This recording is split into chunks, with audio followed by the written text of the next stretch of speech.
So hi guys, welcome back to my YouTube channel. So guys, ಎಲ್ಲ ಹೇಗಿದ್ದೀರಾ, ಏನು ಮಾಡ್ತಾಯಿದ್ದೀರಾ ಅಂತ. ಸೊ ಎಲ್ಲ ಚೆನ್ನಾಗಿದ್ದೀರಾ ಅಂತ ಭಾವಿಸ್ತೀನಿ. ಸೊ ಕಮೆಂಟ್ ಹಾಕಿ ಏನೇ ಇದ್ರೂ ಅಂತ ಹೇಳ್ತಾ, ಇವತ್ತಿನ ಕಾನ್ಸೆಪ್ಟ್ ನಿಮಗೆ ತಮ್ಮನೇಲಿ ನೋಡಿದ ತಕ್ಷಣ ಗೊತ್ತಾಗೋಗಿರುತ್ತೆ ಗಾಯ್ಸ್. ಸೊ ಯಾವ ರೀತಿ ಬಿಸ್ನೆಸ್ ಸ್ಟಾರ್ಟ್ ಮಾಡೋದು ವಿತ್ ಲೋ ಇನ್ವೆಸ್ಟ್ಮೆಂಟಲ್ಲಿ ಬಿಸ್ನೆಸ್ ಸ್ಟಾರ್ಟ್ ಮಾಡಬೇಕು ಅಂದರೆ ಏನು ಮಾಡಬೇಕು, ಏನೆಲ್ಲ ಮಾಡ್ಬೋದು ಅಂತ ಒಂದು ಚಿಕ್ಕದಾಗಿ ಒಂದು ಸಜೆಷನ್ ಕೊಡೋಣ ಅಂತ ನನಗನ್ಸಿದ್ದು. ಆ್ಯಕ್ಚುಲಿ ಅದನ್ನು ನಾನು ಶೇರ್ ಮಾಡೋಣ ಅಂತ ಬಂದಿದ್ದೀನಿ. ಸೊ ಎಲ್ಲ ಇವಾಗ ಲೈಕ್ BCom ಅಥವಾ ಬ್ಯಾಚುಲರ್ಸ್ ಡಿಗ್ರಿ ಮಾಡಬೇಕಾದಾಗ ಆಲ್ಮೋಸ್ಟು ಬಿಸ್ನೆಸ್ ಕಡೆ ಮೈಂಡ್ ಡೈವರ್ಟ್ ಆಗುತ್ತೆ. ಸೊ ಕಡಿಮೆ ಇನ್ವೆಸ್ಟ್ಮೆಂಟಲ್ಲಿ ಯಾವುದಾದ್ರೂ ಬಿಸ್ನೆಸ್ ಮಾಡಬೇಕು, ಏನಾದರೂ ಮಾಡಬೇಕು ಅಂತ ಯೋಚನೆ ಮಾಡ್ತಾ ಇರ್ತೀರಾ. ಸೊ ಗೈಸ್, ಅದನ್ನು ಯೋಚನೆ ಮಾಡೋದನ್ನು ನಿಲ್ಲಿಸ್ಬಿಡಿ. ಯೋಚನೆ ಮಾಡಿ ಗೈಸ್, ಯೋಚನೆ ಯಾವತ್ತಿದ್ರೂ ಮಾಡಲೇಬೇಕು. ಡ್ರೀಮ್ ಕನ್ಸ್ ದೊಡ್ಡದಾಗಿ ಕಾಣಲೇಬೇಕು ಗೈಸ್. ಸೊ ಚಿಕ್ಕದಾಗಿ ಕಂಡ್ರೆ ಏನು ಪ್ರಯೋಜನ ಇಲ್ಲ. ಸೊ ದೊಡ್ಡದಾಗಿ ಕಾಣಿ, ನಿಮ್ಮ ಕನ್ಸು ಏನೇ ಇರಲಿ ಅಂತ ಹೇಳ್ತಾ, ಇವತ್ತಿಂದು ನಂದು ಒಂದು ಲೈಕ್ ಜಸ್ಟ್ ಲೋ ಇನ್ವೆಸ್ಟ್ಮೆಂಟಲ್ಲಿ, ಲೈಕ್ ಇವಾಗ ಒಬ್ಬರು ಕಾಲೇಜ್ಗೆ ಹೋಗ್ತಾ ಇರ್ತೀರ ಅಥವಾ PU ಅಥವಾ degree college. So below 10th ಇದ್ದರೆ ಆಲ್ಮೋಸ್ಟ್ ಅವಾಯ್ಡ್ ಮಾಡಿ ಈ ವಿಡಿಯೋ ಕಂಟಿನ್ಯೂ ಮಾಡೋದನ್ನು. ಸೊ ಸ್ಕಿಪ್ ಮಾಡಿ ಈ ವಿಡಿಯೋನ ಕಂಪ್ಲೀಟಾಗಿ. ಲೈಕ್ ಏನಂತ ಕೇಳ್ತಾ ಇದ್ದೀನಿ ಅಂದರೆ, ಆ ಜವಾಬ್ದಾರಿ ನಿಮ್ಗೆ ಇನ್ನೂ ಬಂದಿರಲ್ಲ. ಲೈಕ್ 10th ಬಿಲೋ ಅಂದರೆ ಆಲ್ಮೋಸ್ಟ್ PUC ಇರೋರು ಸ್ಕಿಪ್ ಮಾಡಿ. ಇಫ್ ಇನ್ ಕೇಸ್ ನಿಮ್ಗೆ ಅವಶ್ಯಕತೆ ಇದೆ ಅಂದರೆ ಮಾತ್ರ ನೋಡಿ. ಸೊ 10th ಬಿಲೋ ಇರೋರನ್ನ ಆಲ್ಮೋಸ್ಟು ಸ್ಕಿಪ್ ಮಾಡಿ, ವಿಡಿಯೋ ಕಂಪ್ಲೀಟಾಗಿ ನೋಡಲೇಬೇಡಿ. ಯಾಕಂದರೆ ನನಗೆ ವ್ಯೂಸ್ ಬರುತ್ತೆ ಅನ್ನೋದಕ್ಕಿಂತ ನಿಮ್ಮ ಮೈಂಡ್ ಡೈವರ್ಟ್ ಆಗೋ ಚಾನ್ಸಸ್ ಜಾಸ್ತಿ ಇರುತ್ತೆ. ಸೊ 10th ಕಂಪ್ಲೀಟ್ ಆಗೋವರೆಗೂ ಒಂದು ಸ್ವಲ್ಪ ಪೇಷನ್ಸ್ ಇರಲಿ. ಸೊ ಯಾಕಂದರೆ ಆ ಜವಾಬ್ದಾರಿ ತಗೊಳ್ಳೋ ಮೈಂಡ್ಸೆಟ್ ನಿಮ್ಮದಾಗಿರಲ್ಲ ಫಸ್ಟು. ಸೆಕೆಂಡು, ನಿಮಗೆ ಪ್ರೆಷರು ಸ್ಟಡೀಸ್ ಮೇಲೆ ಜಾಸ್ತಿ ಇರುತ್ತೆ. ಸೊ ಫೋಕಸ್ಸು ಎರಡು ಕಡೆ ಮಾಡೋಕ್ಕೆ ಹೋದಾಗ ಸೊ ಮಿನಿಮಮ್ 10th ಕಂಪ್ಲೀಟ್ ಆಗದಿರೋ ಸ್ಟೇಜ್ಗೂ ಕೂಡ ಹೋಗ್ಬೋದು. ಸೊ ಅದಕ್ಕೋಸ್ಕರ ಬಿಲೋ 10th ಎಲ್ಲ ಯಾರ್ಯಾರೆಲ್ಲ ಸ್ಟಡಿ ಮಾಡ್ತಾಯಿದ್ದೀರಾ, ಸೊ ಅವರು 10th ಓದ್ತಿದ್ರು ಕೂಡ ಸ್ಕಿಪ್ ಮಾಡಿದ್ದೀನಿ ಕಂಪ್ಲೀಟಾಗಿ. ಸ್ಕೂಲ್ ಲೈಫ್ ಅವರು ಯಾರ್ಯಾರೆಲ್ಲ ವೀಡಿಯೋ ನೋಡ್ತಾ ಇರ್ತಾರೆ ದಯವಿಟ್ಟು ಸ್ಕಿಪ್ ಮಾಡಿ. ಸೊ ನನಗೇನೋ ಬೇಜಾರಿಲ್ಲ, ಯಾಕಂದರೆ ವ್ಯೂಸು ಅನ್ನೋದಕ್ಕಿಂತ ಲೈಫ್ ಪ್ರಶ್ನೆ ಇದು. ಸೊ ಹಿಂಗೆ ಹೇಳ್ತಾ, ಲೈಕ್ PUCನೂ ಆಲ್ಮೋಸ್ಟ್ 50-50. ಸೊ ಅದು ನಿಮ್ಮ choice. So BCom like degree ಮಾಡ್ತಾ ಇರೋರ್ಗೂ ಓಕೆ. ಇಫ್ ಇಂಟ್ರೆಸ್ಟಿಂಗ್ ಆಗಿದ್ದರೆ ಲೋ ಬಜೆಟಲ್ಲಿ ಏನಾರು ಸ್ಟಾರ್ಟ್ ಮಾಡಬೇಕು ಅಂತ ಕಂಪ್ಲೀಟ್ ವೀಡಿಯೋ ನೋಡಿ, ನಿಮ್ಗೆ ಒಂದಷ್ಟು ಇನ್ಫಾರ್ಮೇಷನ್ ಕೊಡ್ತೀನಿ ಈ ವಿಡಿಯೋದಲ್ಲಿ ಅಂತ ಹೇಳ್ತಾ ಗೈಸ್. ಸಿಂಪಲ್ಲಾಗಿ ಲೈಕ್ ಇವಾಗ ಒಂದು ನೀವು ಝೀರೋ ಇನ್ವೆಸ್ಟ್ಮೆಂಟಲ್ಲಿ ಏನಾದರೂ ಸ್ಟಾರ್ಟ್ ಮಾಡಬೇಕು ಅಂದರೆ ಗೈಸ್ ಆನ್ಲೈನಲ್ಲೇ ಮಾಡಬೇಕು. ಸೊ ಇದು ನೀವು ಆಫ್ಲೈನಲ್ಲಿ ಝೀರೋ ಇನ್ವೆಸ್ಟ್ಮೆಂಟಲ್ಲಿ ಅಂದರೆ ಝೀರೋ ಇನ್ವೆಸ್ಟ್ಮೆಂಟ್ ಲೋ ಇನ್ವೆಸ್ಟ್ಮೆಂಟ್ ಅಂತ ಅಂದ್ಕೊಳ್ಳಿ. ಲೈಕ್ ₹1 ಇನ್ವೆಸ್ಟ್ ಮಾಡಿದಿರಾ ಅರ್ನ್ ಮಾಡೋದು ತುಂಬ ಕಷ್ಟ. ಸೊ ನಾನು ತುಂಬ ರಿಸರ್ಚ್ ಮಾಡಿದ್ದೀನಿ. ಸೊ ರಿಸರ್ಚ್ ಮಾಡಿರೋ ಪ್ರಕಾರ ಆಲ್ಮೋಸ್ಟ್ ಅಲ್ಲಿ ಸಿಕ್ಕಾಪಟ್ಟೆ ಕಷ್ಟ ಇದೆ ಝೀರೋ ಇನ್ವೆಸ್ಟ್ಮೆಂಟಲ್ಲಿ ಮಾಡೋದು. ಲೋ ಇನ್ವೆಸ್ಟ್ಮೆಂಟ್ ಅಂತ ನಾನು ಹೇಳ್ತೀನಿ. ಸೊ ಇವತ್ತಿನ ಕಾನ್ಸೆಪ್ಟ್ ಬಂದು ನನ್ನದು ಲೋ ಇನ್ವೆಸ್ಟ್ಮೆಂಟಲ್ಲಿ ಏನು ಮಾಡ್ಬೋದು ಅಂತ ಹೇಳೋದು. ಸೊ ಸಿಂಪಲಾಗಿ ಗೈಸ್, ನಿಮ್ಮದು ಯೂನಿಕ್ ಐಡಿಯಾ ಏನೇ ಇರಲಿ, ಸೊ ಅದಕ್ಕೊಂದು ವೆಬ್ಸೈಟ್ ಅನ್ನೋದೊಂದು ಪ್ಲ್ಯಾಟ್ಫಾರ್ಮ್ ಬೇಕಾಗುತ್ತೆ. ಸೊ ವೆಬ್ಸೈಟನ್ನು ಡೆವಲಪ್ ಮಾಡ್ಕೊಳ್ಳಿ. ಸೊ ವೆಬ್ಸೈಟ್ ಡೆವಲಪ್ ಮಾಡೋದಕ್ಕೆ ಏನಾದರೂ ರೂಲ್ಸ್ ಇದೆಯಾ, ರೆಗ್ಯುಲೇಷನ್ಸ್ ಇದೆಯಾ? ಇಲ್ಲ ಗೈಸ್, ಏನೂ ಇಲ್ಲ. ಸೊ ಫ್ರೀಯಾಗಿ ವೆಬ್ಸೈಟ್ ಡೆವಲಪ್ ಮಾಡ್ಕೋಬೋದು ಕೆಲವೊಂದು ಆ್ಯಪ್ ಅಂದರೆ ಕೆಲವೊಂದು ವೆಬ್ಸೈಟ್ಗಳಿಂದ. ಸೊ ನೀವು ಕೋಡಿಂಗ್ ಏನಾದರೂ ಇಫ್ ಇನ್ ಕೇಸು ನೀವು ಇಂಜಿನಿಯರಿಂಗ್ ಅಥವಾ ಕಂಪ್ಯೂಟರ್ ಸೈನ್ಸಲ್ಲಿ ಒಂದು ಸ್ವಲ್ಪ ನಾಲೆಡ್ಜ್ ಇರೋದಾಗಿ, ಲೈಕ್ ಕೋಡಿಂಗಲ್ಲಿ ಏನಾದರೂ ಒಂದು ಸ್ವಲ್ಪ ಇಂಟ್ರೆಸ್ಟಿಂಗ್ ಆಗಿದ್ದು ಕೋಡಿಂಗ್ ಏನಾದರೂ ಕಲ್ತಿದ್ರೆ ಈಸಿಯಾಗಿ ಬಿಲ್ಟ್ ಮಾಡ್ಕೋಬೋದು ವೆಬ್ಸೈಟ್ನ. ಇಫ್ ಇನ್ ಕೇಸ್ ನಿಮ್ಗೆ ಏನೂ ಬರಲ್ಲ ಅಂದರೆ ಕೆಲವೊಂದು ವೆಬ್ಸೈಟ್ಸ್ ಇದೆ. ಸೊ ಇವಾಗ AI ಇರೋದ್ರಿಂದ ಸೊ ನೀವು AI ಕೋಡಿಂಗ್ನ ಕಾಪಿ ಮಾಡಿ ಪೇಸ್ಟ್ ಮಾಡ್ಕೊಂಡು ವೆಬ್ಸೈಟ್ ಡೆವಲಪ್ ಮಾಡ್ಬೋದು. So if in case low investment ಅಂದರೆ ತೀರಾ ಕಡಿಮೆ ಇದೆ ಇನ್ವೆಸ್ಟ್ಮೆಂಟು ಅನ್ನೋದಾದರೆ, ಬರೀ ನಂದು ಟಾರ್ಗೆಟ್ ಇರೋದೇ ಪ್ರಾಡಕ್ಟ್ಸ್ ಮೇಲೆ ಇನ್ವೆಸ್ಟ್ ಮಾಡಬೇಕು, ಬೇರೆ ಇನ್ನೇಂದ್ರ ಮೇಲೆ ಇನ್ವೆಸ್ಟ್ ಮಾಡಬಾರ್ದು ಅಂತಿದ್ರೆ, ಸೊ ನಾನು ಸಜೆಸ್ಟ್ ಮಾಡೋದು ಬಂದ್ಬಿಟ್ಟು ಶಾಪಿಫೈ. ಸೊ ಶಾಪಿಫೈ ಸಜೆಸ್ಟ್ ಮಾಡ್ತೀನಿ. ಸೊ ಶಾಪಿಫೈಲಿ ತುಂಬ ಥರ ವೆಬ್ಸೈಟ್ಸ್ಗಳು, ರೆಡಿಮೇಡ್ ವೆಬ್ಸೈಟ್ಸ್ಗಳು ಸಿಗ್ತವೆ. ಸೊ ಅದನ್ನು ತಗೊಂಡು ಅದನ್ನು ಮಾಡಿಫೈ ಮಾಡ್ಕೊಳ್ಳೋದು ಅಷ್ಟೇ ನಿಮ್ಮ ಜವಾಬ್ದಾರಿ ಆಗಿರುತ್ತೆ. ಸೊ ಈ ರೀತಿ ಗೈಸ್, ಸೊ ಶಾಪಿಫೈಲಿ ಒಂದು ಸ್ವಲ್ಪ ಈಸಿ ಇರುತ್ತೆ ಸೊ ಕಂಪ್ಲೀಟಾಗಿ. ಸೊ ನಾನು ಒಂದು ವೆಬ್ಸೈಟ್ ಡೆವಲಪ್ ಮಾಡಿರೋದ್ರಿಂದ ಒಂದು ಸಜೆಷನ್, ಶಾಪಿಫೈಲಿ ಆದಷ್ಟು ಮೂವ್ ಮಾಡಿ. ಇಫ್ ಇನ್ ಕೇಸ್ ನೀವು ಕೋಡಿಂಗ್ ಕಲಿತು ನೀವು ಝೀರೋ ಇನ್ವೆಸ್ಟ್ಮೆಂಟ್ ಮಾಡಬೇಕು ಅಂದರೆ ಮಾಡ್ಬೋದು. ಮತ್ತು ನಿಮ್ಗೆ ಏನಾದರೂ ಕನ್ಫ್ಯೂಷನ್ಸ್ ಇದ್ದರೆ ಲೈಕ್ ಯೂಟ್ಯೂಬ್ ಇದೆ, ಇವಾಗೆಲ್ಲ AI ಲೈಕ್ ನೀವು ಏನೇ ಒಂದು ಡೌಟ್ಸ್ ಕೇಳಿದ್ರು ಅದಕ್ಕೆ ವಿತ್ ಕೋಡಿಂಗಲ್ಲೇ ಕೊಟ್ಬಿಡುತ್ತೆ. ಸೊ ಈ ರೀತಿ ಮಾಡಿ, ಈ ಥರ ಸ್ಟೆಪ್ ಆಗಿ, ಈ ಥರ ಇದರಲ್ಲಿ ಇದನ್ನು ಚೇಂಜ್ ಮಾಡಿ, ಇದನ್ನು ಪೇಸ್ಟ್ ಮಾಡಿ, ಇದನ್ನು ಕಾಪಿ ಮಾಡಿ, ಇದನ್ನು ಕಟ್ ಮಾಡಿ ಅಂತ ಕಂಪ್ಲೀಟಾಗಿ AI ಗೈಡ್ ಸಿಕ್ಬಿಡುತ್ತೆ ನಿಮಗೆ. ಸೊ ಲೈಕ್ ನಾನು ಇದಕ್ಕೆ ಯಾವ AI ಬಳಸಿ ಅಂತ ಹೇಳ್ತೀನಿ ಅಂದರೆ, ನಾನು ಮ್ಯಾಕ್ಸಿಮಮ್ ರೆಫರ್ ಮಾಡೋದೇ ಲೈಕ್ ಈ ಥರ ಕೋಡಿಂಗ್ ವಿಷಯಗಳಲ್ಲಿ Google Gemini. So if in case Google Gemini ತಗೊಂಡಿಲ್ಲ, ನಿಮ್ಮ ಹತ್ರ ಪ್ರೋ ಇಲ್ಲ ಅಂದರೆ ChatGPTಲಿ ಟ್ರೈ ಮಾಡಿ guys. So chat G P ಟಿಲಿ ಏನಾಗುತ್ತೆ, ನೀವು ಇವಾಗ ಫಾರ್ ಎಕ್ಸಾಂಪಲ್ ಇಲ್ಲಿ ಏನೋ ಒಂದು ಕಡೆ ಸ್ಟಕ್ ಆಗಿದ್ದೀರಾ, ಸೊ ಅದನ್ನ ಹೆಂಗೆ ಎಕ್ಸ್ಪ್ಲೇನ್ ಮಾಡಬೇಕು ಅಂತ ಗೊತ್ತಾಗ್ತಿಲ್ಲ ಅಂದಾಗ ಫೋಟೋ ಹಿಡಿದು, so I am stuck in this step, so what can I do at next step, ಅಥವಾ ನಿಮ್ಗೇನು ಡೌಟ್ ಇದೆ ಅಂತ ಟೈಪ್ ಮಾಡಿದ್ರೆ ಅದನ್ನು ಫುಲ್ ಅನಲೈಸ್ ಮಾಡಿಬಿಟ್ಟು ಫೋಟೋನ ನಿಮಗೊಂದು ಆನ್ಸರ್ ಕೊಡುತ್ತೆ, ಏನೆಲ್ಲ ಮಾಡ್ಬೋದು, ನೆಕ್ಸ್ಟ್ ಸ್ಟೆಪ್ ಏನು ಅಂತ. ಸೊ ಈ ರೀತಿ ಎಲ್ಲ ನಿಮಗೆ ಬೆನಿಫಿಟ್ಸ್ ಇರುತ್ತೆ. ಸೊ ಏನು ಬಿಸ್ನೆಸ್ ಸ್ಟಾರ್ಟ್ ಮಾಡ್ಬೋದು ಗೈಸ್, ಅದು ನಿಮ್ಮ unique idea guys. So for example ನಾನು ಫ್ಯಾಷನ್ ಅಂದರೆ ಈ ಥರ ಕ್ಲಾತ್ಸ್ದು ಬ್ರ್ಯಾಂಡ್ ಓಪನ್ ಮಾಡಿರೋದ್ರಿಂದ ಮೇ ಬಿ ನಾನು ಆಫ್ಲೈನ್ ಟಾರ್ಗೆಟ್ ಮಾಡಿರಲಿಲ್ಲ ಅಂದಿದ್ರೆ ಯಾವುದಾದ್ರೂ ಒಂದು ಚಿಕ್ಕ ಆಫೀಸ್ನ ನಾನು ಜಿ ಎಸ್ ಟಿ ನಂಬರ್ಗೆ ತಗೊಂಡಿದ್ರು ಕೂಡ.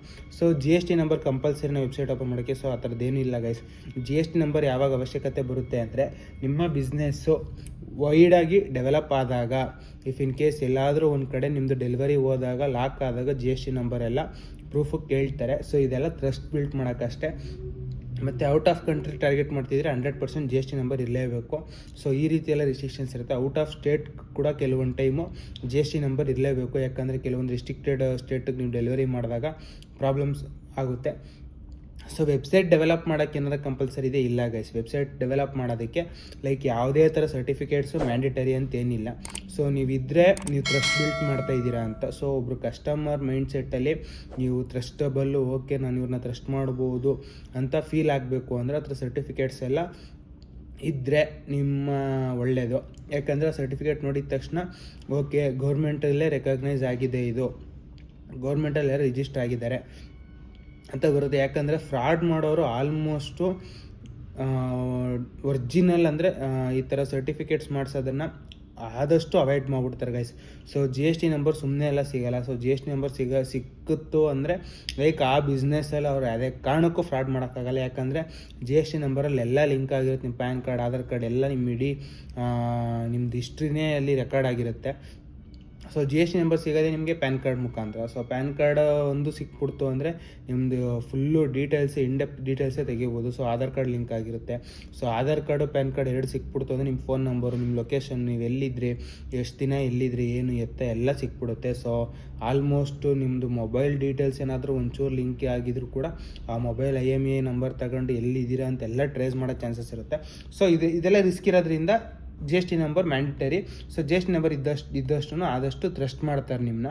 ಸೊ ಟ್ರಸ್ಟ್ ವಿಷಯಕ್ಕೋಸ್ಕರ. So without G S T number website develop ಮಾಡ್ಬೋದು, ರನ್ ಮಾಡ್ಬೋದು, ಡೆಲಿವರಿ ಮಾಡ್ಬೋದು. ವಿತಿನ್ ಬ್ಯಾಂಗ್ಳೂರಲ್ಲಿ ಟಾರ್ಗೆಟ್ ಮಾಡೋದಾದರೆ 100% ಮಾಡ್ಬೋದು ಗೈಸ್. ಬಟ್ ಏನು ಅಂದರೆ ನಿಮ್ಮದು ಬಿಸ್ನೆಸ್ ಡೆವಲಪ್ ಆಯ್ತಾ ಲೈಕ್ ಸ್ಲ್ಯಾಬ್ ರೇಟ್ ಅನ್ನೋದೊಂದು ಇರುತ್ತೆ. ಇಯರ್ಲಿ ಇಷ್ಟು ಒಳಗಡೆ ಇರಬೇಕು ಅಂತ. ಇಯರ್ಲಿ ಅಷ್ಟು ಒಳಗಡೆ ಇದ್ದರೆ ಸೊ ಅದಕ್ಕೇನು ಪ್ರಾಬ್ಲಮ್ ಆಗಲ್ಲ. ಅದನ್ನು ದಾಟ್ತು ಅಂದಾಗ, ಅಥವಾ ಫಾರ್ ಎಕ್ಸಾಂಪಲ್ 5 ಲ್ಯಾಕ್ ಅಂದರೆ ಈ ವಿಡಿಯೋ ಯಾವಾಗ ನೋಡ್ತಾ ಇರ್ತೀರೋ ಆವಾಗ ಇದು ಕ್ಯಾಲ್ಕುಲೇಟ್ ಆಗುತ್ತೆ. ಸೊ 2.5 ಲ್ಯಾಕ್ ಅಥವಾ 5 ಲ್ಯಾಕ್ ಈ ಥರ ಇರುತ್ತೆ. ಸೊ 5 ಲ್ಯಾಕ್ ದಾಟಿದ ತಕ್ಷಣ, so yearly 5 lac transactions complete ಆಗಿದ ತಕ್ಷಣ ನಿಮ್ಮ ಮೇಲೆ ಆ್ಯಕ್ಷನ್ ತಗೋತಾರೆ. ಸೊ ಅದಕ್ಕಿಂತ ಮುಂಚೆ ಬಿಸ್ನೆಸ್ ಡೆವಲಪ್ ಆಯ್ತಾ ನೀವು ಜಿ ಎಸ್ ಟಿ ನಂಬರ್ ಕೂಡ ಮಾಡಿಸ್ಕೋಬೋದು, ಅದೇನು ಪ್ರಾಬ್ಲಮ್ ಆಗಲ್ಲ. ಸೊ ಸ್ಟಾರ್ಟಿಂಗ್ ಸ್ಟೇಜಲ್ಲಿ ನಿಮ್ಮದು ಇನ್ವೆಸ್ಟ್ಮೆಂಟ್ ಕಡಿಮೆ ಇದ್ದರೆ ಆದಷ್ಟು ಅವಾಯ್ಡ್ ಮಾಡಿ. So G S T number ಎಲ್ಲ ಪರ್ಚೇಸ್ ಮಾಡೋದು. ಇಫ್ ಇನ್ ಕೇಸು ನೀವೇ ಓನಾಗಿ ಏನಾದರೂ ಜಿ ಎಸ್ ಟಿ ಎಲ್ಲ ನಾವು ಮಾಡ್ಕೋಬೋದು, ನನಗೆ ಗೊತ್ತು ಇದ್ರ ಬಗ್ಗೆ ಒಂದು ಸ್ವಲ್ಪ ನಾಲೆಡ್ಜ್ ಇದೆ ಅಂತಂದರೆ ಆರಾಮಾಗಿ ಮಾಡ್ಕೊಳ್ಳಿ. ಪೇ ಮಾಡಿ ಮಾಡಿಸ್ತಾ ಇದ್ದೀವಿ ಅಂದರೆ ಒಂದು ಸ್ವಲ್ಪ ಕಷ್ಟ. ಬಟ್ ಫ್ರೀಯಾಗಿ ಅಂದರೆ guys G S T number ಸಿಗೋದು ಕೂಡ ಅದಕ್ಕೂ ಅಪ್ಲಿಕೇಶನ್ಗೂ ಕೂಡ ಸಮ್ ಚಾರ್ಜಸ್ ಅನ್ನೋದು ಪೇ ಮಾಡಬೇಕಾಗುತ್ತೆ, 2000 ಸಮಥಿಂಗು. ಸೊ ಆಡಿಟ್ರ್ ಕೈಲಿ ಮಾಡಿಸಿದಾಗ ಆಡಿಟ್ರು ಚಾರ್ಜಸ್ಸು ಕೇಳ್ತಾರೆ, ಮತ್ತು ಇದು ಎಂಟ್ರಿ ಚಾರ್ಜಸ್ಸು ಕೇಳ್ತಾರೆ, ಅಪ್ಲಿಕೇಶನ್ ಚಾರ್ಜಸ್ಸು. ಸೊ ಈ ರೀತಿಯಲ್ಲಿ ಆಗುತ್ತೆ. ಇದನ್ನೆಲ್ಲ ಅವಾಯ್ಡ್ ಮಾಡೋಕ್ಕೆ ಆದಷ್ಟು ಅವಾಯ್ಡ್ ಮಾಡಿ. ಸೊ ನಾನು ಓನ್ ಬ್ರ್ಯಾಂಡಿಂಗಲ್ಲಿ ಸ್ಟಾರ್ಟ್ ಮಾಡೋದ್ರಿಂದ, ಸೊ ಫಾರ್ ಎಕ್ಸಾಂಪಲ್ ಇವಾಗ ನಾನು ಆಫ್ಲೈನ್ ಸ್ಟೋರ್ ಇಟ್ಟಿರಲಿಲ್ಲ ಅಂದಿದ್ರೆ, ಸೊ ನಾನೊಂದು 4 ಥರ ಬಟ್ಟೆ ಕಾನ್ಸಂಟ್ರೇಟ್ ಮಾಡಿ, ಸೊ ಅದ್ರ ಮೇಲೆ ಇನ್ವೆಸ್ಟ್ ಮಾಡಿ ಆ ಕ್ಲಾತ್ನ ತರಿಸ್ಕೊಂಡು ಸೊ ಅದನ್ನು ಸೇಲ್ ಮಾಡ್ತಿದ್ದೆ. ಬಟ್ ಒಂದು ಗೈಸ್ ಇನ್ನೊಂದೇನು ಹೇಳ್ತೀನಿ ಅಂದರೆ, ಈ ವಿಡಿಯೋ ನೋಡೋರು, ಸೊ ನೀವು ಬಟ್ಟೆನ ಎಲ್ಲ ಬ್ರ್ಯಾಂಡೆಡ್ ಬಟ್ಟೆನ ನೀವು ವೆಬ್ಸೈಟಲ್ಲಿ ಅಪ್ಲೋಡ್ ಮಾಡ್ಬೋದಾ? 100% ಇಲ್ಲ ಗೈಸ್. ಸೊ ಇದು ತುಂಬ ಪ್ರಾಬ್ಲಮ್ ಆಗುತ್ತೆ, ಮುಂದಕ್ಕೆ ಫೇಸ್ ಮಾಡಬೇಕಾಗುತ್ತೆ. ಯಾಕೆ ಅಂದರೆ ಪೂಮಾ, ನೈಕಿ ಈ ಥರ ಬ್ರ್ಯಾಂಡೆಡ್ ಇರುತ್ತಲ್ಲ, ಸೊ ಇವ್ರದ್ದೆಲ್ಲ ಅವ್ರದ್ದೇ ಆದ ಕೆಲವೊಂದು ಕಾಪಿರೈಟ್ಸ್ ಇದೆ, ಕೆಲವೊಂದು ರಿಸ್ಟ್ರಿಕ್ಷನ್ಸ್ ಇದೆ. ಸೊ ಯಾವುದಂದ್ರೆ ಆ ಪ್ಲ್ಯಾಟ್ಫಾರ್ಮಲ್ಲಿ ಅವರು ಸೇಲ್ ಮಾಡೋಂಗಿಲ್ಲ. So if in case sale ಮಾಡ್ತಾಯಿದ್ದೀವಿ, ಮಾಡ್ತಿದ್ರು ಅವ್ರ ಕಡೆಯಿಂದ ನೋ ರಿಸ್ಟ್ರಿಕ್ಷನ್ ಸರ್ಟಿಫಿಕೇಟ್ ಅಂದರೆ ಆ ಥರ ಏನಾದರೂ ಒಂದು ಅಗ್ರಿಮೆಂಟ್ ಆಗಿರಬೇಕು ಅವ್ರ ಕಡೆಯಿಂದ, ಅವ್ರ ಮಧ್ಯೆ ಮತ್ತು ನಿಮ್ಮ ಮಧ್ಯೆ. ಲೈಕ್ ಅದು ಅಗ್ರಿಮೆಂಟ್ ಹೆಂಗಾಗುತ್ತೆ ಅಂದರೆ, ನೀವು ಒಬ್ಬರು ಅಫಿಷಿಯಲ್ ಡೀಲರು ಅಥವಾ ಅಫಿಷಿಯಲ್ ಸೆಲ್ಲರು ಅಂತ ಆಗುತ್ತೆ. ಸೊ ನೈಕಿ, ಪೂಮಾ ಈ ಥರ ಮಾಡಬೇಕು ಅಂದಾಗ ಅವ್ರದ್ದೇ ಅಫಿಷಿಯಲ್ ಸೆಲ್ಲರು ಅಥವಾ ಅಫಿಷಿಯಲ್ ಡೀಲರ್ ಅಂತಿರುತ್ತೆ. ಸೊ ಮತ್ತು ಅದು ತಗೊಂಡು ನಿಮ್ಮ ವೆಬ್ಸೈಟಲ್ಲಿ ಎಲ್ಲ ಬ್ರ್ಯಾಂಡ್ ಮಾಡ್ಬೋದು. ಇಲ್ಲ ಗೈಸ್, ಅವ್ರದ್ದು ಕೆಲವೊಂದು ರಿಸ್ಟ್ರಿಕ್ಷನ್ಸ್ ಇರುತ್ತೆ. ಅಫಿಷಿಯಲ್ ಡೀಲರ್ ಅಂದಿದ ತಕ್ಷಣ ಅವ್ರದ್ದು ಸೊ ಓಕೆ, ನೀವು ಪೂಮಾ ಡೀಲರ್ ಅಷ್ಟೇ, ಸೊ ಪೂಮಾ ಡ್ರೆಸ್ ಮಾತ್ರ ನೀವು ಡೀಲ್ ಮಾಡಬೇಕು. ಮತ್ತು ಈ ಥರ ವೆಬ್ಸೈಟ್ಸು ನೀವು ಹ್ಯಾಂಡಲ್ ಮಾಡೋಕ್ಕೆ ಅಂತ ಅವ್ರು ಕೆಲವೊಂದು ವೆಬ್ಸೈಟ್ಸ್ ಕೊಡ್ತಾರೆ. ಇಫ್ ಇನ್ ಕೇಸ್ ಇದಾದರೆ, ಅಥವಾ ಆಫ್ಲೈನ್ ಸ್ಟೋರ್ ಡೀಲರ್ ಆದರೆ ಆಫ್ಲೈನಲ್ಲಿ ಮಾತ್ರ ಸೇಲ್ ಮಾಡಬೇಕು ಅನ್ನೋ ಡೀಲರ್ಶಿಪ್ ಕೊಡ್ತಾರೆ. ಈ ರೀತಿ ಇರುತ್ತೆ. ಸೊ ಇದನ್ನು ಆದಷ್ಟು ಅವಾಯ್ಡ್ ಮಾಡಿ. ಸೊ ಇವಾಗ ಕೆಲವೊಂದು ಕಡೆ ಏನಾಗುತ್ತೆ, ನೀವು ಕಾಪಿಗಳು ಫಸ್ಟ್ ಕಾಪಿ, ಸೆಕೆಂಡ್ ಕಾಪಿ ಅಂತ ಮಾರ್ತಾ ಇರ್ತೀರಾ. ಸೊ ಮಾಸ್ಟರ್ ಕಾಪಿ ಅಂತಲೂ ಸೇಲ್ ಮಾಡ್ತಾ ಇರ್ತೀರಾ. ಸೊ ಇದನ್ನೆಲ್ಲ ಏನಾಗುತ್ತೆ, ಏನು ವೆಬ್ಸೈಟಲ್ಲಿ ಹಾಕಿದ್ರೆ ನಂದು ಬೇಗ ಸೇಲ್ ಆಗುತ್ತೆ ಮತ್ತು ಒಂದು ಸ್ವಲ್ಪ ಜಾಸ್ತಿ ಅಮೌಂಟು ಬರುತ್ತೆ, ಬೇಗ ಸೇಲ್ ಆಗಬೇಕು ಅಂತ ಕೆಲವೊಬ್ಬರು ಅಪ್ಲೋಡ್ ಮಾಡಿಬಿಡ್ತಾರೆ. ಲೈಕ್ ಅದು ತುಂಬ ರಿಸ್ಟ್ರಿಕ್ಷನ್ಸ್ ಇರುತ್ತೆ ಗೈಸ್. ಯಾಕೆ ಅಂದರೆ ಈಗಿನ ಜನ್ರೇಷನಲ್ಲಿ ಲೈಕ್ ನಾನೊಂದು ಹೇಳ್ತೀನಿ, ಇವಾಗ ಅವ್ರದ್ದು ದೊಡ್ಡ ಕಂಪ್ನಿ, ಅವ್ರದ್ದು ಒಂದು ದೊಡ್ಡ ಬ್ರ್ಯಾಂಡ್ ಆಗಿರೋದ್ರಿಂದ ಅವರು ಬಾಟ್ಗಳನ್ನ ಯೂಸ್ ಮಾಡ್ತಾ ಇರ್ತಾರೆ. ಸೊ ಹೈ ಪೇಯ್ಡ್ ಬಾಟ್ ಅವೆಲ್ಲ. ಸೊ ಹೈ ಪೇಯ್ಡ್ ಬಾಟ್ಸ್ ಹೇಗಿರುತ್ತೆ ಅಂದರೆ, ಫುಲ್ಲು ಅಬ್ಸರ್ವೇಷನ್ ಇರುತ್ತೆ ಅವ್ರದ್ದು. ಗೂಗಲಲ್ಲೇ ಅದು ಫುಲ್ಲು ಆ್ಯಕ್ಟಿವ್ ಆಗಿರುತ್ತೆ ಆ ಬಾಟ್ಗಳು. ಸೊ ಫುಲ್ ಆ್ಯಕ್ಟಿವ್ ಆಗಿದ್ದು ಏನು ಕೆಲಸ ಮಾಡುತ್ತದು ಅಂದರೆ, ರಿಸರ್ಚ್ ಮಾಡ್ತಾ ಇರುತ್ತೆ. ಸೊ ವೆಬ್ಸೈಟಲ್ಲಿ ಏನೇನೆಲ್ಲ ಬಿಡ್ತಿದ್ದಾರೆ ಅಂತ. ಸೊ ಆ ಲೋಗೋ ಕ್ಯಾಪ್ಚರ್ ಆಗಿದ ತಕ್ಷಣ, ಅಥವಾ ಅದೊಂದು ಲೋಗೋ ಅಥವಾ ಅದ್ರದ್ದು ಲೆಟರ್ಸು ಏನಾರ ಲೈಕ್ ಕ್ಯಾಪ್ಚರ್ ಆಗಿದ ತಕ್ಷಣ ಅದನ್ನು ಫುಲ್ ಸ್ಟಡಿ ಮಾಡುತ್ತೆ. ಸೊ ಇದು ಏನೋ ಇಲ್ಲಿಗಲಾಗಿ ನಡೀತಿದೆ ಅಂತ ಅನಿಸಿದ ತಕ್ಷಣ ಅದು ಡೈರೆಕ್ಟು ಕಂಪ್ನಿಗೆ ಹೈಲೈಟ್ ಮಾಡುತ್ತೆ. Like direct head of the department ಅಥವಾ ಹೆಡ್ ಆಫ್ ದಿ ಬ್ರ್ಯಾಂಚ್ ಇದು ಯಾವ ಥರ ಕಂಟ್ರೋಲ್ ಇರುತ್ತೋ ಅವ್ರಿಗೆ ಅಲರ್ಟ್ ಮಾಡುತ್ತೆ. ಸೊ ಇವರು ಈ ಥರ ನಮ್ಮದು ಬ್ರ್ಯಾಂಡ್ ಲೋಗೋ ಬಳಸ್ತಿದ್ದಾರೆ ಮತ್ತು ಬ್ರ್ಯಾಂಡ್ ನೇಮ್ ಬಳಸ್ತಿದ್ದಾರೆ. ಸೊ ಇದನ್ನು ಒಂದು ಸ್ವಲ್ಪ ರಿಸ್ಟ್ರಿಕ್ಷನ್ಸ್ ತಗೊಳ್ಳಿ ಅಂತ ಅವರು ಹೈಲೈಟ್ ಮಾಡಿದಾಗ ಅವರು ಡೈರೆಕ್ಟು ನಿಮ್ಮ ಮೇಲೆ ಕೇಸ್ ಹಾಕೋ ಚಾನ್ಸಸ್ ಇರುತ್ತೆ ಗೈಸ್. ಸೊ ಕೇಸ್ ಹಾಕೋದ್ರಿಂದ ಏನು ಪ್ರಾಬ್ಲಮ್ ಅಂದರೆ ಗೈಸ್, ಅದನ್ನು ಫುಲ್ಲು ಲೀಗಲ್ಲಾಗಿ ಇದು ಮಾಡಬೇಕಾಗುತ್ತೆ. ಮತ್ತು ಕೆಲವೊಂದು ಟೈಮು ಓಕೆ ಅಂದ್ಬಿಟ್ಟು ನಿಮಗೆ ವಾರ್ನಿಂಗ್ ಕೊಟ್ಟು ಸುಮ್ಮನೆ ಆಗ್ಬೋದು. ಅದು ನಿಮ್ಮದು ಯಾವ ರೀತಿ ಇರುತ್ತೆ ಅಂತ. ಸೊ ನೀವು ಎಲ್ಲೋ ಸ್ಮಗಲ್ ಥರ ಮಾಡಿ ಒರಿಜಿನಲ್ ಪೀಸ್ ಥರನೇ ಮಾಡ್ತಾಯಿದ್ದೀರ ಅಂದಾಗ ಅದು ತುಂಬ ರಿಸ್ಟ್ರಿಕ್ಷನ್ಸ್ ಆಗಿ ತುಂಬ ಆ್ಯಕ್ಷನ್ಸ್ ತಗೋತಾರೆ. ಅದು ಕೋರ್ಟ್ಗೆ ಅಂದರೆ ಲಾಯರ್ ಮುಖಾಂತರನೇ ನಿಮಗೆ ನೋಟಿಸ್ ಬರೋ ಚಾನ್ಸಸ್ ಎಲ್ಲ ಇರುತ್ತೆ. ಸೊ ಇದನ್ನು ಆದಷ್ಟು ಅವಾಯ್ಡ್ ಮಾಡಿ. ಇಫ್ ಇನ್ ಕೇಸ್ ಬೇರೆ ಬ್ರ್ಯಾಂಡೆಡ್ ಮಾರ್ಬೋದಾ? ಹೌದು ಗೈಸ್, 100% ಬೇರೆ ಬ್ರ್ಯಾಂಡೆಡ್ ಮಾರ್ಬೋದು. ಬಟ್ ನನಗೆ ಇತ್ತೀಚೆಗೆ ಗೊತ್ತಾಗಿರೋ ಇನ್ಫಾರ್ಮೇಷನ್ ಇದು. ನನಗೆ ಮುಂಚೆ ಸ್ಟಾರ್ಟ್ ಮಾಡಬೇಕಾದಾಗ ಗೊತ್ತಿರಲಿಲ್ಲ. ಸೊ ನಮ್ಮದೇ ಬ್ರ್ಯಾಂಡಿಗೆ ಮಾರಬೇಕು ಅಂತ ಅನ್ಕೋತಿದ್ದೆ. ಲೈಕ್ ಇತ್ತೀಚೆಗೆ ಗೊತ್ತಾಗಿರೋದೇನು ಅಂದರೆ, ಲೈಕ್ ಅವ್ರದ್ದು ಇವಾಗ ಫಾರ್ ಎಕ್ಸಾಂಪಲ್ ಯಾರ್ದೋ ಚಿಕ್ಕದು ಗಾರ್ಮೆಂಟ್ಸ್ದವ್ರದ್ದು 1-2-3 ಬ್ರ್ಯಾಂಡ್ ಇರುತ್ತೆ. ಸೊ ಅವ್ರದ್ದು ಪರ್ಮಿಷನ್ ತಗೊಂಡು ಓಕೆ ನಮ್ಮ ಕಡೆಯಿಂದ ಏನೂ ಪ್ರಾಬ್ಲಮ್ ಆಗಲ್ಲ ಅಂತ ಅವರು ಗ್ಯಾರಂಟಿ ಕೊಟ್ಟರೆ ಅವ್ರದ್ದು ಪ್ರಾಡಕ್ಟ್ಸ್ನ ನೀವು ವೆಬ್ಸೈಟಲ್ಲಿ ಅಪ್ಲೋಡ್ ಮಾಡಿ ಸೇಲ್ ಮಾಡ್ಬೋದು. ಬಟ್ ಅದು ನಿಮ್ಮ ಐಡೆಂಟಿಟಿ ಅಂತ ಆಗಲ್ಲ. ಸೊ ಆ ಬ್ರ್ಯಾಂಡ್ ಐಡೆಂಟಿಟಿ ಸಿಗುತ್ತೆ. ಬಟ್ ಏನಂದರೆ ನಿಮ್ಮ ವೆಬ್ಸೈಟಿಂದ ಥ್ರೂಯಿಂದ ಸೇಲ್ ಆಯ್ತಿರೋದ್ರಿಂದ ಕ್ವಾಂಟಿಟಿ ಎಲ್ಲ ಮ್ಯಾಟ್ರ್ ಆಗೋ ಚಾನ್ಸಸ್ ಇರುತ್ತೆ ಗೈಸ್. ಸೊ ನೀವು ಕಡಿಮೆ ಬಜೆಟಲ್ಲಿ ಸ್ಟಾರ್ಟ್ ಮಾಡಬೇಕು ಅಂದರೆ ಈ ರೀತಿ ಶಾಪಿಫೈಲಿ ಇದು ಮಾಡ್ಕೊಂಡು ಸ್ಟಾರ್ಟ್ ಮಾಡಿ. ಸೊ ತುಂಬ ಬೆನಿಫಿಟ್ಸ್ ಇರುತ್ತೆ. ಸೊ ನೀವು ಏನು ಬೇಕಾದರೂ ಮಾಡ್ಬೋದು. ಲೈಕ್ ಇವಾಗ ಫಾರ್ ಎಕ್ಸಾಂಪಲ್ ಜ್ಯೂಸು ಅಥವಾ ಯಾವುದಾದ್ರೂ ಸೋಪು ಅಥವಾ ಲೈಕ್ ನೀವು ಯಾವ್ದು ಇದರಿಂದ ಇದು ಮಾಡ್ತಾ ಇರ್ತೀರಾ. ಸೊ ನಿಮ್ಗೆ ಏನರಲ್ಲಿ ಟ್ಯಾಲೆಂಟ್ ಇರುತ್ತೆ, ಸೊ ಅದನ್ನು ಹೈಲೈಟ್ ಮಾಡ್ಕೊಂಡು ಅದನ್ನು ಆನ್ಲೈನ್ ಮುಖಾಂತರ ಸೇಲ್ ಮಾಡೋ ಥರ ಮಾಡ್ಕೊಂಡು ವೆಬ್ಸೈಟ್ ಡೆವಲಪ್ ಮಾಡ್ಕೊಂಡು ವೆಬ್ಸೈಟಲ್ಲಿ ಇದು ಮಾಡ್ಬೋದು. ಅಥವಾ ನಿಮ್ಗೆ ಏನಾದರೂ ಸ್ಕಿಲ್ಸ್ ಇದ್ದರೆ ಗೈಸ್, ಸೊ ಲೈಕ್ ಡ್ರಾಯಿಂಗು ಅಥವಾ story writing, story telling, so ಇದನ್ನೆಲ್ಲ ಕೂಡ ಮಾಡ್ಬೋದು. ಸೊ ಇದನ್ನೆಲ್ಲ ಮಾಡಿ ನೀವು ಸೇಲ್ ಮಾಡಬೇಕು ಅಂದಾಗ ನಿಮಗೆ ಒಂದು ಈಸಿಯಾಗಿ ಒಂದಷ್ಟು ಪ್ಲ್ಯಾಟ್ಫಾರ್ಮ್ಸ್ಗಳು ಸಿಗುತ್ತೆ. ವೆಬ್ಸೈಟ್ ಡೆವಲಪ್ ಮಾಡಿ ಸುಮ್ಮನೆ ಅಪ್ಲೋಡ್ ಮಾಡೋದಲ್ಲ, ವೆಬ್ಸೈಟ್ನಲ್ಲಿ SEO ಮಾಡಬೇಕು. ಸೊ ಇದ್ರ ಬಗ್ಗೆ ನಾಲೆಡ್ಜ್ ಇರೋರು ಮಾಡ್ತಾರೆ. ಅಥವಾ ನೀವೇನು ಮಾಡಬೇಕು, ಇನ್ಸ್ಟಾಗ್ರಾಮಲ್ಲಿ ಫುಲ್ಲು ಹೈಲೈಟ್ ಮಾಡಬೇಕು ನಿಮ್ಮ ಪ್ರಾಡಕ್ಟಲ್ಲಿ ಏನು ಬೆನಿಫಿಟ್ಸ್ ಇದೆ ಅಂತ. ಸೊ ಇನ್ಸ್ಟಾಗ್ರಾಮಲ್ಲಿ ಡೈಲಿ ರೀಲ್ಸು, ಫೋಟೋಸ್ ಅಪ್ಲೋಡ್ ಮಾಡಬೇಕು. ಮತ್ತು ತುಂಬ ಥರ ಸೋಷಿಯಲ್ ಮೀಡಿಯಾ ಪ್ಲ್ಯಾಟ್ಫಾರ್ಮ್ಸ್ ಇದೆ. ಯೂಟ್ಯೂಬ್ ಇದೆ, ಫೇಸ್ಬುಕ್ ಇದೆ, ಟ್ವಿಟರು, ಎಕ್ಸು, ಥ್ರೆಡ್ಡು, ಈ ಥರ ತುಂಬ ಇದೆ.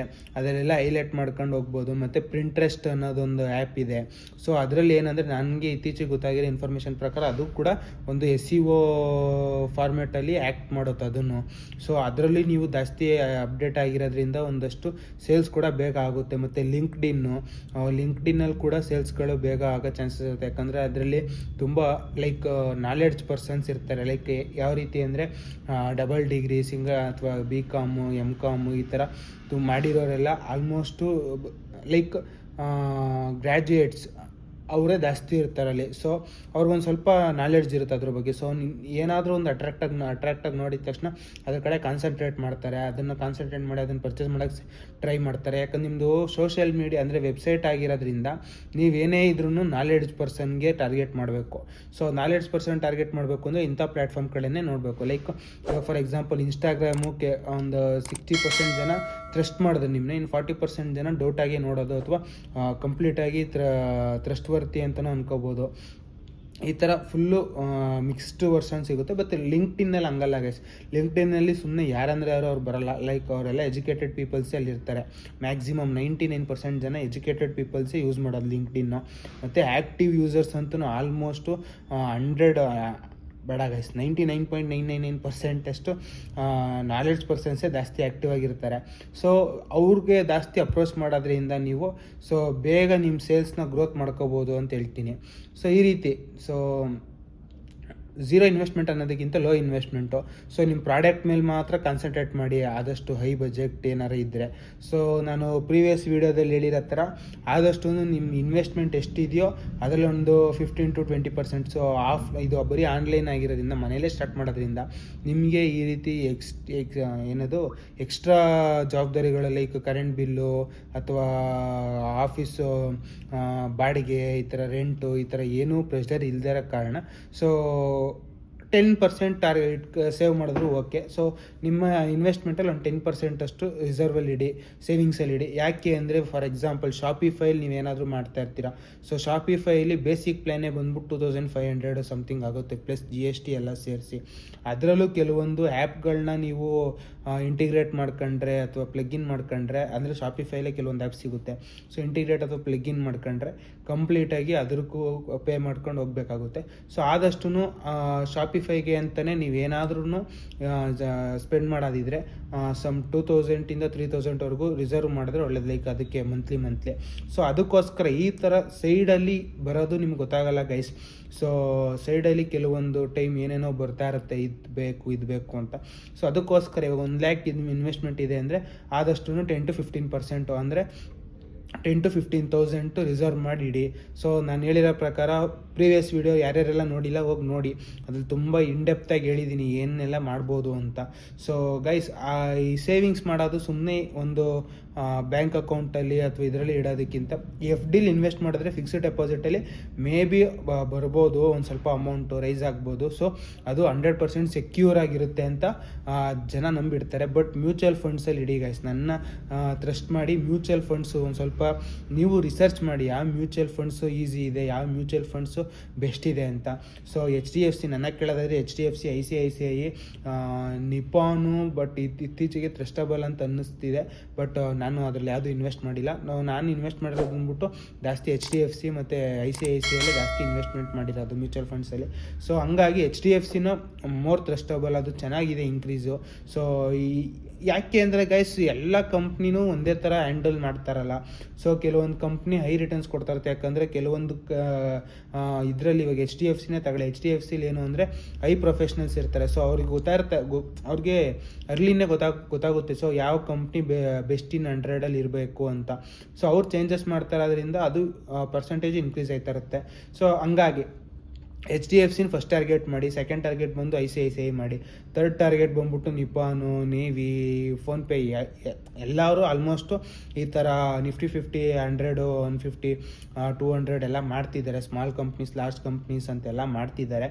ಸೊ ಈ ರೀತಿ ಬೆನಿಫಿಟ್ಸ್ ಇರುತ್ತೆ, ಆದಷ್ಟು ಯೂಟಿಲೈಸ್ ಮಾಡ್ಕೊಳ್ಳಿ. ಸೊ 10-15% ಏನು ಸೇವ್ ಮಾಡ್ತೀರೋ ಅದನ್ನು ಮ್ಯೂಚುವಲ್ ಫಂಡ್ಸಲ್ಲಿ ಹಾಕಿ. ಸೊ ಮ್ಯೂಚುವಲ್ ಫಂಡ್ಸಲ್ಲಿ ಹಾಕೋದ್ರಿಂದ ಅದನ್ನು ಕೂಡ ಗ್ರೋತಲ್ಲಿರುತ್ತೆ. ಸೊ ಇಫ್ ಇನ್ ಕೇಸ್ ನೀವು ಅದನ್ನು ಮುಟ್ಟೇ ಇಲ್ಲ ಅಂದರೆ ಅದು ತುಂಬ ಗ್ರೋತಲ್ಲಿರುತ್ತೆ. ಸೊ ಇದರಲ್ಲಿ ತುಂಬ ಪ್ರಾಫಿಟ್ ಬರ್ತಿದೆ ನಿಮಗೆ. ಸ್ಟಾರ್ಟ್ ಮಾಡಿದಾಗಿಂದ ಏನೂ ಪ್ರಾಬ್ಲಮ್ ಬಂದಿಲ್ಲ ಅಂದರೆ ಆದಷ್ಟು ಇದರಲ್ಲಿರೋ ಇನ್ವೆಸ್ಟ್ಮೆಂಟ್ ನಿಮ್ಗೆ ಬರೋ ಪ್ರಾಫಿಟಲ್ಲೂ ಒಂದು ಚೂರು ಇನ್ವೆಸ್ಟ್ ಮಾಡ್ತಾ ಹೋಗಿ ಅದನ್ನು ಗ್ರೋ ಮಾಡಿ, ನೀವು ಒಂದು ಸ್ವಲ್ಪ ಕೈ ಹಾಕಿ. ಸೊ ಅದ್ರ ಪಾಡಿಗೆ ಅದು ಗ್ರೋ ಆಗ್ತಾ ಇರುತ್ತೆ.